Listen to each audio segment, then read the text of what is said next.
Ahí ya empieza a grabar. Bueno, seguimos, falta poquito, pero no se me iban a dormir todos. Ahí estamos. ¿Me escuchan? Sí, se escucha bien. Listo, perfecto. Bueno, entonces, la parte de circulación tiene que ver con el control de la hemorragia, ¿no? Control del daño de la hemorragia. Entonces, siempre valorar los signos vitales. Espera, estoy grabando, por las dudas. Estoy grabando, ¿no? A ver. Sí, aparece como que está grabando. Estoy grabando, ¿no? Sí, está bien. Está bien, perfecto.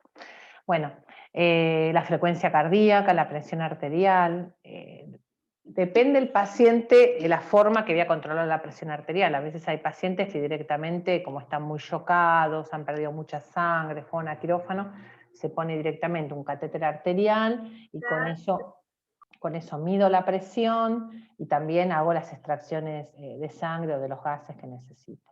Monitoreo continuo, si es posible, de electrocardiograma, si es un paciente grave con un politrauma, valorar los pulsos periféricos, el relleno unguial, subunguial, ver la auscultación cardíaca y el estado neurológico a través del Glasgow. Ahora vamos a ver bien en detenimiento la parte neurológica y ver la coloración de la piel, la diuresis, la temperatura del cuerpo, etc. Entonces, ¿cómo valoro la presión arterial en un politraumatizado? Uno, ya les dije, te puedo colocar un catéter, pero a veces, cuando uno recién inicia o está en la ambulancia, no puedo colocarle, obviamente, o no tengo un tensiómetro, o el paciente tiene una presión tan baja que no lo puedo registrar con el manguito, con el tensiómetro. Pero yo tengo los pulsos, entonces yo a través de los pulsos puedo valorar a grandes rasgos cómo está la presión, ¿sí? Entonces, si yo tengo un pulso radial presente, yo ya sé que la sistólica va a ser más de 80, 90, ¿sí? Si yo tengo el pulso, pierdo el pulso radial, pero tengo femoral, la presión está alrededor de 70, la sistólica.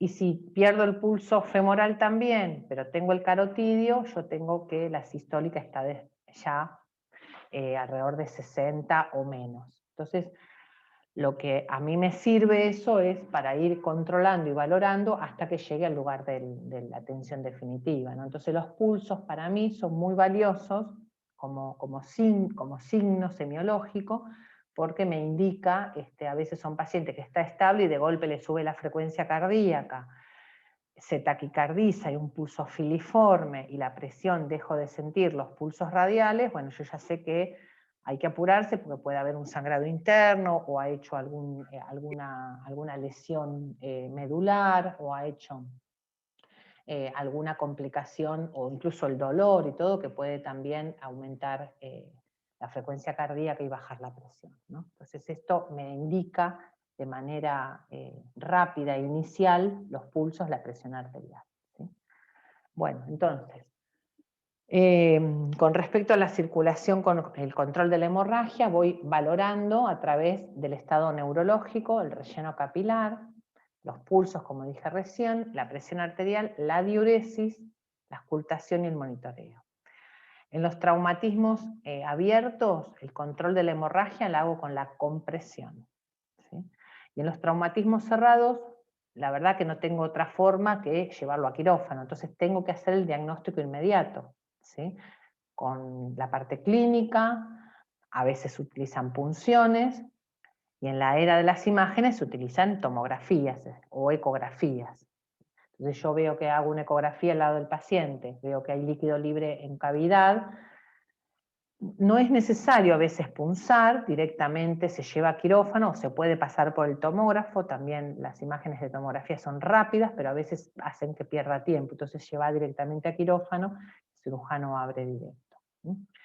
Los accesos del sistema venoso son muy importantes, como les dije, vías gruesas y cortas en los antebrazos, que son venas bien superficiales, y aunque esté con la presión muy baja, se pueden enganchar, sobre todo si hay más experiencia, ¿no? Ahora, si no, también tengo la vena femoral, ¿no? Que es una vena gruesa, que a veces cuando está muy desprecargado el paciente de volumen, las venas de los brazos también están muy colapsadas, o el paciente a veces tiene venas muy finitas, o es muy gordito, entonces no es fácil.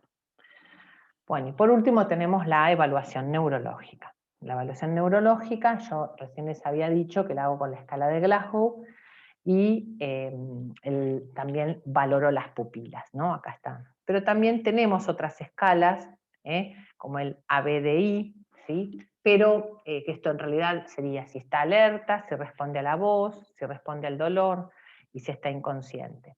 Nosotros la verdad que habitualmente usamos el Glasgow y las pupilas, que es muy rápido de valorar, y las pupilas también se ven rápidamente, salvo que tenga algún hematoma muy grande en los ojos, entonces bueno, no puedo valorarlas, pero si no, utilizamos eso. La respuesta, acá está, en la escala de Glasgow, la respuesta ocular, verbal y motora, esto lo voy a pasar porque ya lo saben.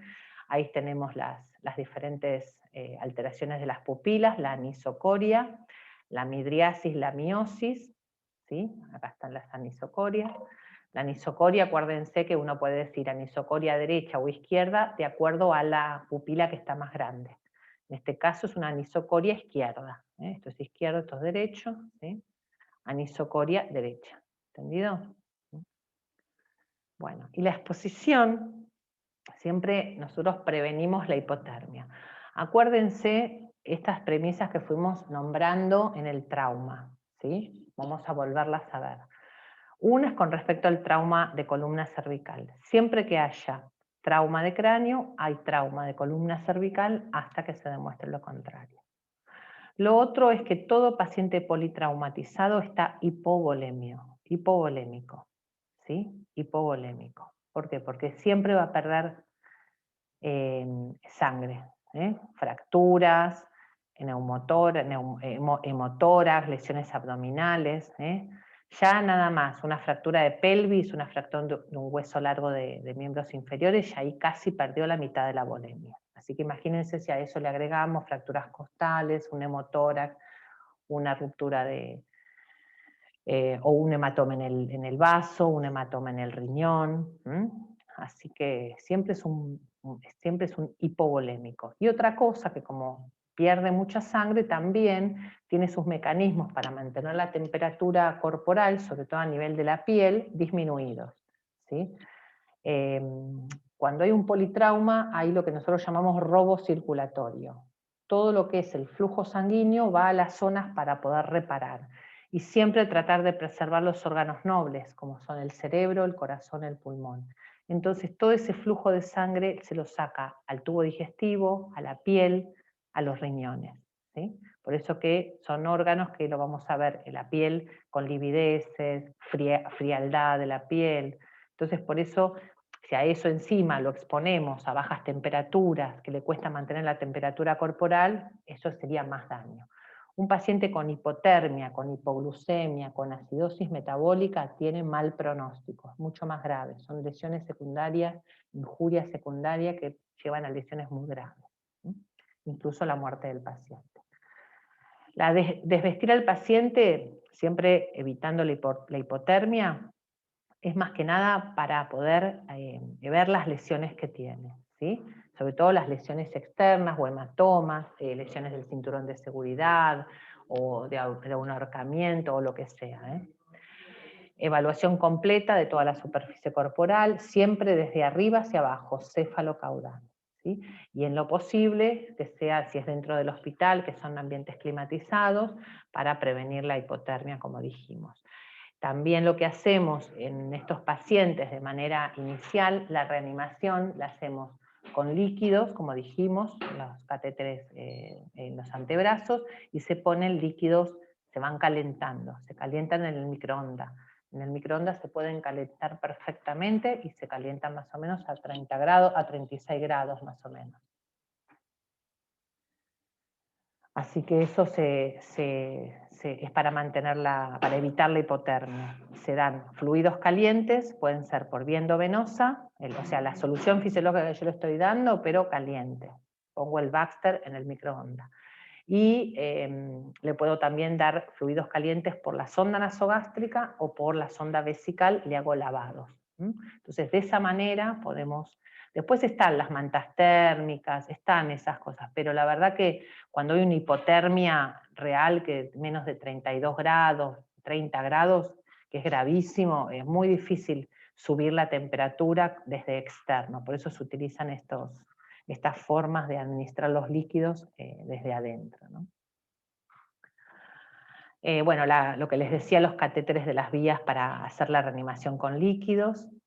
Cuando viene el paciente, ahora los que están en la sala de emergencia enseguida vienen. Bueno, lo que pasa es que ahora les tocó todo COVID, entonces hay menos politraumas, pero bueno, siempre uno llega al paciente, accesos vasculares, le toma muestras de sangre, se hace rutina de laboratorio, coagulograma, hemograma, gases en sangre, hepatograma, grupo sanguíneo y factor RH, y el test de embarazo si es una mujer en edad fértil.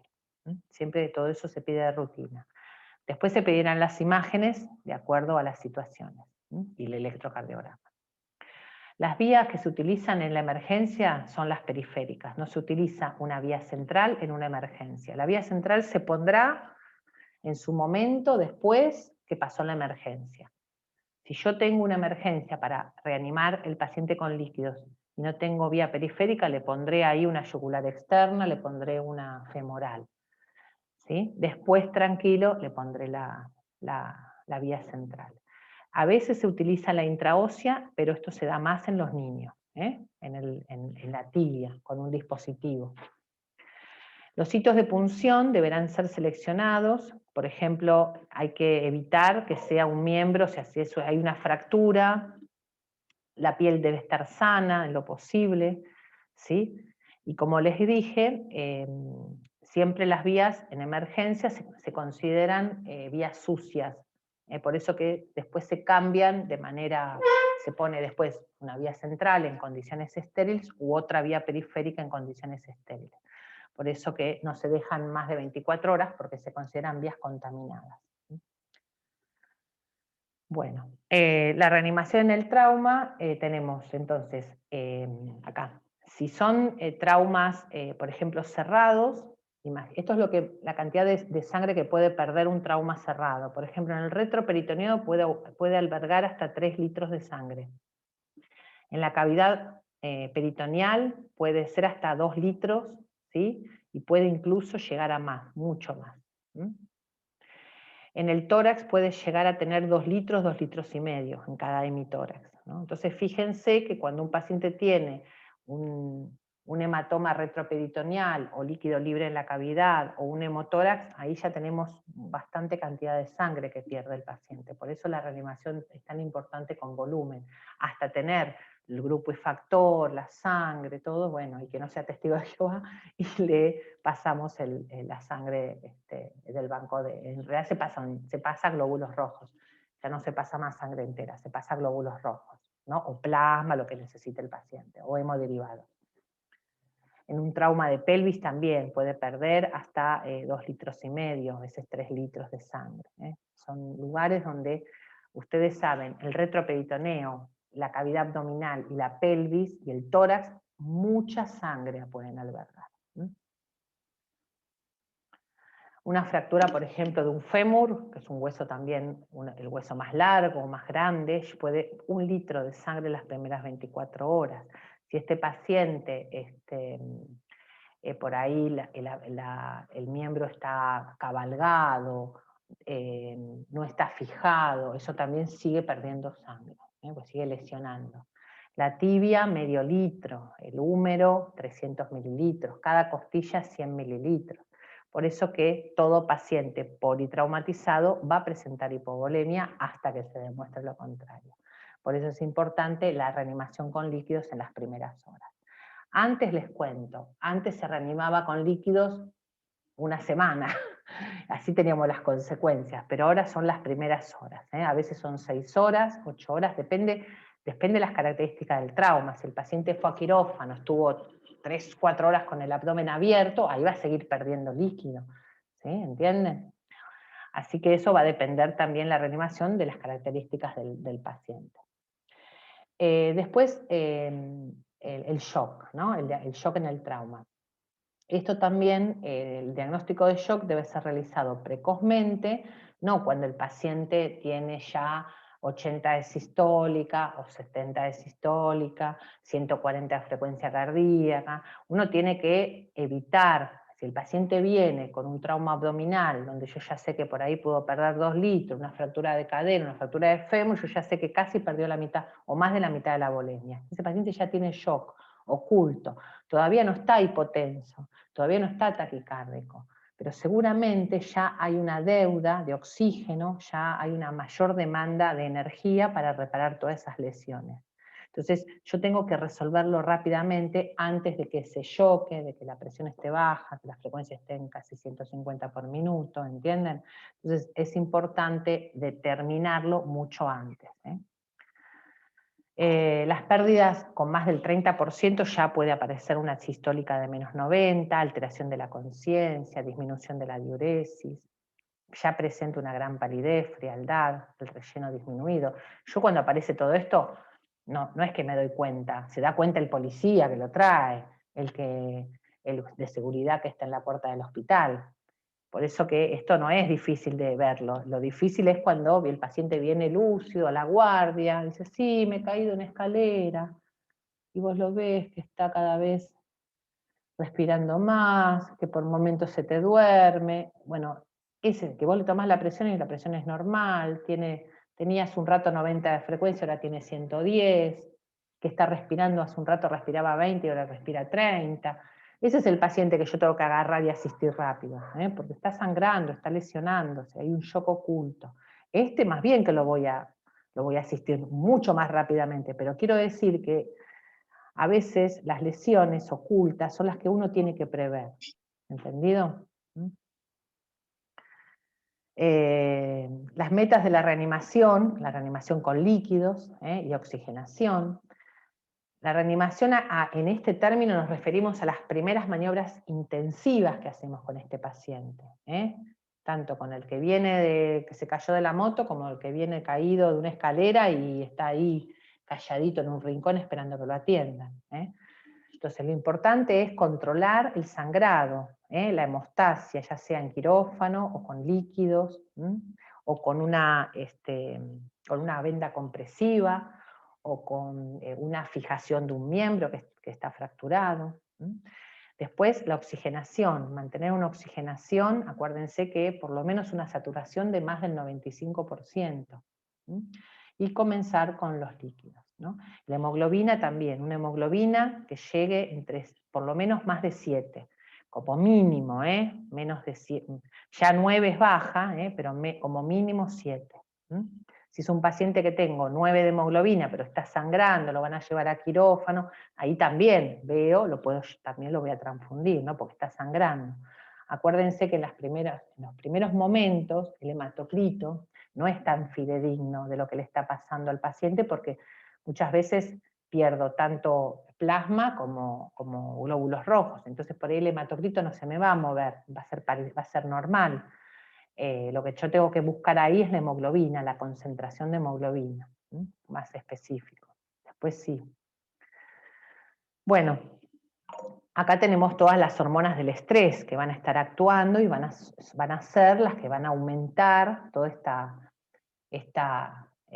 van a ser responsables de toda esta respuesta hemodinámica que tiene el paciente de aumentar la frecuencia cardíaca, vasocontraer todos el vascular para poder aumentar la presión como sea, hacer el robo circulatorio, sacarle a la piel, sacarle al tubo digestivo para metérsela a la fractura, al cerebro, al trauma de tórax, ¿sí? Entonces acá actúan estas, la adrenalina, los corticoides, el cortisol, el glucagón, todo esto aumenta la resistencia a la insulina, por eso también muchas veces, aún en pacientes no diabéticos, más aún en diabéticos, hay hiperglucemia. Estas hiperglucemias también la glucemia tiene que también estar en un rango de hasta 160, 150, dicen algunos, y algunos 140, así que no más, porque eso también aumenta el consumo de oxígeno y desperdicia para otros lados. Entonces no tiene que haber hiperglucemia. Esto además atrae líquido al intersticio, ¿sí? Y produce más edema. Esto también lleva a la vasoconstricción periférica, como les decía, sobre todo del lecho esplácnico en la piel, robo circulatorio, saca de la piel y mete a los órganos que más necesitan, corazón, pulmón, cerebro. Bueno, la administración de fluidos. ¿Venimos bien hasta ahora? Estoy como borrada, me veo yo borrada. Sí, doctora, sí, bueno. Se escucha bien. Se escucha bien, bueno. Bueno, la administración de fluidos, coloides, cristaloides, soluciones hipertónicas, el tema es que le pongan volumen. Coloide, cristaloide da lo mismo, solución fisiológica, Ringer, el tema es que le pongan volumen, fluidos, ¿sí? Muchas veces uno a veces lo hace alternado, Ringer, solución fisiológica, sí siempre tienen que ser fluidos que sean isotónicos o a lo sumo levemente hipertónicos, nunca hipotónicos, como por ejemplo un dextrosa. No corresponde porque no va a rellenar el intravascular, va a ser que vaya a cualquier lado. Entonces, sí tengan en cuenta de poner soluciones normotónicas, isotónicas, ¿no? Entonces, esto logra una permanencia dentro de lo posible en el intravascular. ¿Sí? Lo que les decía, los cristaloides tenemos solución fisiológica, Ringer, la diferencia a veces es que tienen más o menos cloro, más o menos sodio, entonces a veces te estás pasando tanto solución fisiológica que terminas haciendo una acidosis hiperclorémica, eso también uno lo tiene que ir controlando, a veces usas el Ringer lactato, o hacen una hipernatremia también, por aporte, ¿no? Bueno. Entonces, la secuencia de reanimación, volumen de reemplazo, siempre tendemos no a la hipervolemia, sino a la normovolemia. O sea, yo voy reponiendo el volumen que va perdiendo o que ya perdió. Acuérdense que el paciente ya viene hipovolémico por la pérdida de sangre. Por eso yo lo tengo que hacer inicialmente, ser así como agresiva con los fluidos, pero siempre mantener la normovolemia, ¿no? Mantener la temperatura normal, y el objetivo, una hemoglobina por lo menos de 7 o más. Miren que estamos ahí justitos. Eso será un hematorrito, si tengo un buen volumen vascular, 20-21%. Entonces, ya menos ahí sí se transfunde. Pero ya les digo, si uno tiene un hematorrito que va bajando, entró con 40, le bajó 10 puntos, está sangrando, se transfunde. Por ahí va a ir a quirófano. Eso es a criterio de los médicos. Eso depende de cada uno. Ya voy terminando. La ecografía permitiría un temprano diagnóstico por ahí de la causa de la hipovolemia. Entonces voy a ver, por ejemplo, si hay lesiones intraabdominales, si hay líquido libre.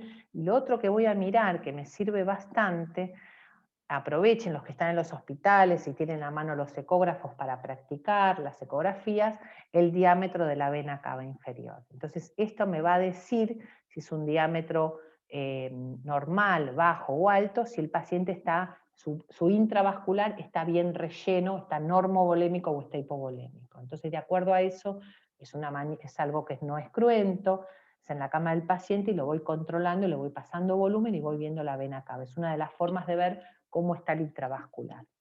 Y después lo otro que hacemos se llama, que dije recién, EcoFast. Se valora se valora la cavidad abdominal, el hígado, el vaso, los riñones, el retroperitoneo, a ver, el páncreas, si no hay otras lesiones y si hay líquido libre, ¿no? Las radiografías, esto va a depender de cada paciente, pero hay 3 radiografías básicas que siempre se hace, salvo que uno ya le haga una tomografía y lo tomografíe de cabeza a pies, ¿no? Entonces, pero si no, tengo que siempre valorar la columna cervical, especialmente el perfil, esto es lo mínimo que tengo que hacer. La pelvis, de frente o panorámica, y la placa de tórax. Son las 3 placas que uno siempre tiene que hacer, salvo que ya te digo, le haga la tomografía. Si yo le hago una tomografía de cerebro, columna cervical, tórax, abdomen y pelvis, yo ahí estoy valorando todo, y la columna. ¿Sí? Pido también que se valore la columna cervical, ya había que dicho, o la de cráneo, tóracolumbar. ¿Sí? La pelvis panorámica, y si tengo alguna lesión o algo, puedo pedir foco en una zona determinada que a veces se puede ver mejor. ¿Sí? Ahí está la tomografía. Depende de las características del trauma. El paciente para ir a tomógrafo, esto también es algo importante, los que trabajan en el shock room, la primera línea de tratamiento, no pueden llevar a un paciente a hacerse un estudio si el paciente no está estable. Si es un paciente grave, tiene que ir acompañado de un profesional médico o un residente, pero tiene que ir alguien responsable.